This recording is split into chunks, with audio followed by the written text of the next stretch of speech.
Yesterday we created our first class, the person class, and it is woefully incomplete. In fact, there is nothing inside of the class whatsoever.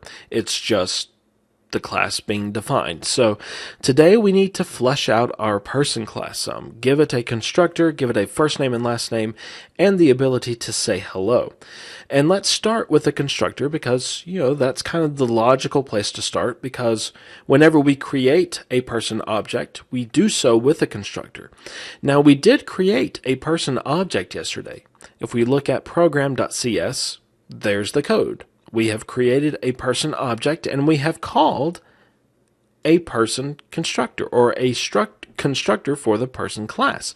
Now we didn't specify one. So what's going on here? Well, when you don't specify a constructor, one is automatically created for you. It's called the default constructor. And it really doesn't do anything except allow you to create that object. So that's a nice feature, but it doesn't really help us because we want a person to have a first name and a last name whenever we create a new person object.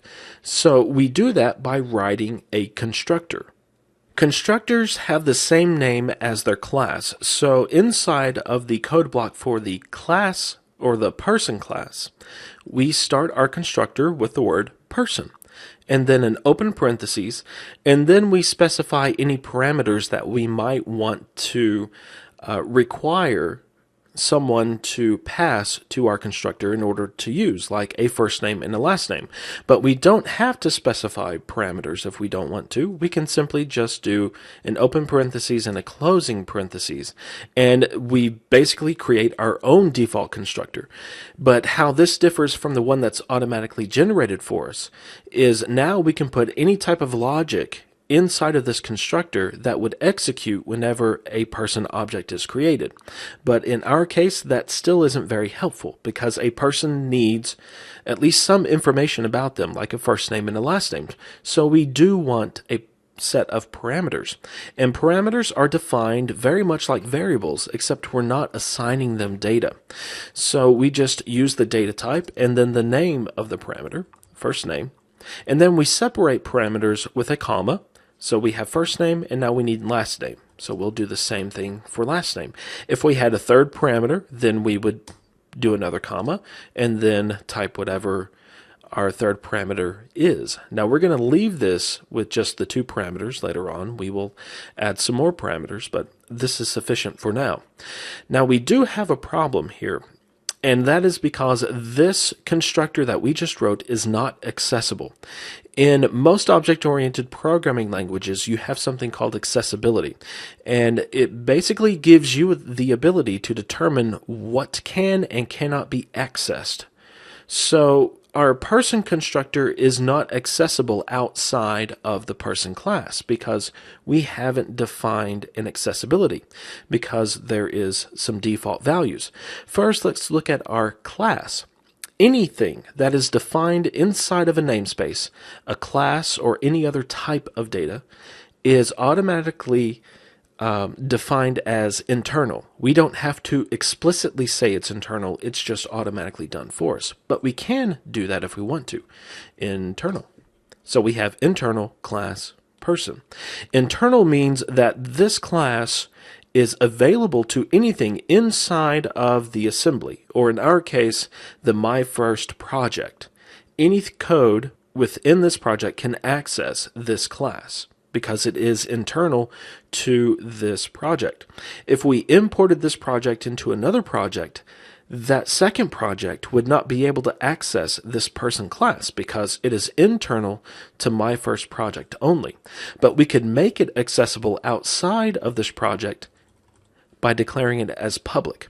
So we have the access modifier and then the keyword class, and then the name of the class. And public just, it means what it says. It is now public. So we could use the person class anywhere at any time. And we need to do the same thing for the constructor, because as it is right now, this person constructor is private. Anything that you define inside of a class that you do not specify the accessibility on is automatically private. So that means that only the code within the class person can access this private constructor. That's just how privacy works. So we want this constructor to be accessed outside of the class, so we will give it public as well. So let's go to our program.cs file, and we can see that we have a red squiggly. And if we didn't set public here as the accessibility, we would still have a red squiggly, but it would have a different error here. But the error that we get is that the person class does not contain a constructor that has 0 arguments. And remember that because we didn't have a constructor, one was automatically being created for us, the default constructor. Well, now that we have defined a constructor, we no longer have that default constructor. Now, we could write one if we wanted to, but we don't because we want a first name and last name for our person. So in order to make this code work, we have to pass in some string values for the first name and last name of this person. So let's do John Doe. And we can see now that the red squiggly goes away and Visual Studio likes our code. And in fact, we could run this and it would be fine. Of course, there's really nothing going on because we are creating a person object, but we're not doing anything with it. So now we have some data that's being passed to the constructor, and we need some way to save it within each person object.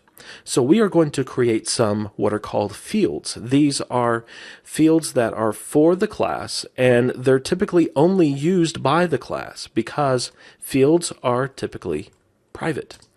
And these are kind of like a class-wide variable. So anything within the class can access these fields because we don't define them inside of a constructor, or we don't define them inside of a method. They are defined only inside of the class. So we have private, string, and then we need first name. And these are a lot like variables, except that we now have the private keyword instead of just string first name. We can also give these a default value if we wanted to. We could do string.empty if we wanted to, but we're just going to declare them. We also need private string last name. And once again, because these are private, they are not accessible outside of the person class. If we try to use these fields in our code, you can see that first name or last name are not listed there. But if we change this to public, which we do not want to do, we will see that first name is now there. Now, fields, as far as naming conventions are concerned, you are going to hear quite a few opinions. Some people name their fields just like a variable. Some people begin them with an underscore. Some people begin them with an underscore and then a capital letter. It really doesn't matter as long as you are consistent. Because everybody seems to have their own opinion as far as fields are concerned. So I'm just going to name them using camel casing. And I guess true camel casing would be with the capital N for first name and last name. Let's do the same for the parameters. And now inside of the constructor, we need some way to take the data from the parameters and assign them to our fields.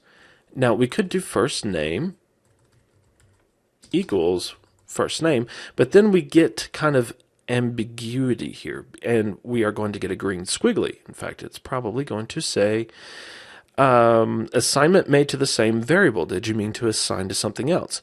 In this context, first name is the parameter. It is basically a variable, except we have defined it as a parameter and not as a variable. So we need to specify the first name field and then assign it data from the parameter. And we do that using the this keyword.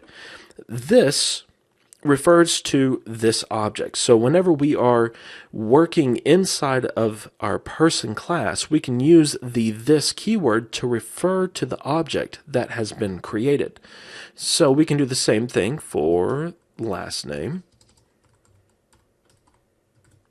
And there we go. We now have a constructor getting the first name and last name and assigning those values to the first name and last name private fields. These fields are unique for each person object that we create, so no two person objects are going to have the same values for those fields unless if we actually specify that.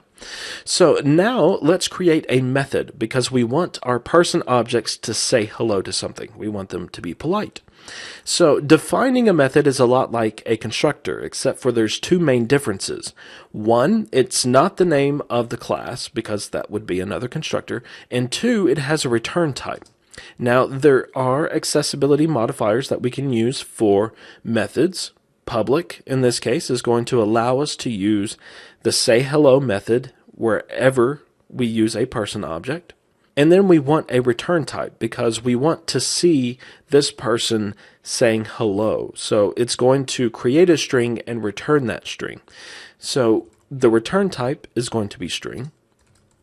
And then the name of our method and the naming for any public member needs to follow the Pascal casing that we talked about. And then we need a name to say hello to. And then anything that we define or put inside of this code block is going to execute whenever we call the say hello method. Now, not every method needs to return a value. Sometimes you are going to write a method that just doesn't return anything, but it of course will do something. And in those cases, you will use the word void. That basically means this is a method, it doesn't return anything. It just does something. But we want to return something, so we are going to say that say hello is returning a string, and then let's return that string. Hello, and then we will concatenate the name together. So let's call this using the console write line person say hello. It's already there for IntelliSense. And then a name. Let's say hello, Jeremy. And then let's run this. And we have a build error somewhere, which is not uncommon. We are missing a closing parenthesis, and this is very common, especially whenever you have multiple method calls within the same statement, which we do with line 18. We are calling writeLine, and then we are calling the say hello method, which is going to return a string to the writeLine method, but we are missing a parenthesis here. And Visual Studio is very good at matching parentheses, matching curly braces, and also these little square brackets together. And we can see that it's matching this closing parenthesis with the opening here, and we need another closing one. And there we go. So whenever we run, we will see, hello, Jeremy. And that's going to wrap up today's lesson. We looked at some very important things today: constructors, private fields, and methods. And tomorrow we are going to continue looking at very important things. We are going to look at properties, because we have some information that we might want to make available outside of this class. So I hope you have a wonderful day. I will see you tomorrow.